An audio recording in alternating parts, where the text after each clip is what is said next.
இப்போது கூட வன்னிய அரசு ஒரு தகவலை தெரிவித்திருக்கார். இரட்டை இலக்கு வேண்டும் என்பது. இரட்டை இலக்கு என்பது எப்படி பார்க்கறீங்க? அவருடைய இந்த மனசாட்சிக்கு என்ன பதில் சொல்ல விரும்புறீங்க?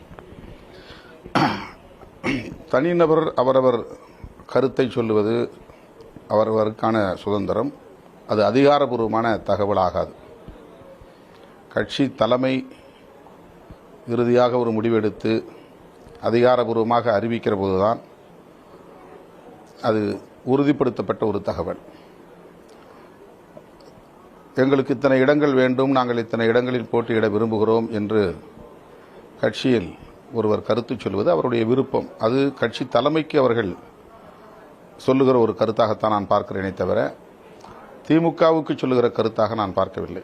திமுகவுக்கு அல்லது அந்த கூட்டணிக்கு கட்சி தலைமை உயர்நிலைக்குழுவில் எடுக்கிற முடிவின் அடிப்படையில் அதிகாரபூர்வமாக அறிவிக்கும். குறிப்பாக தோழமையோடு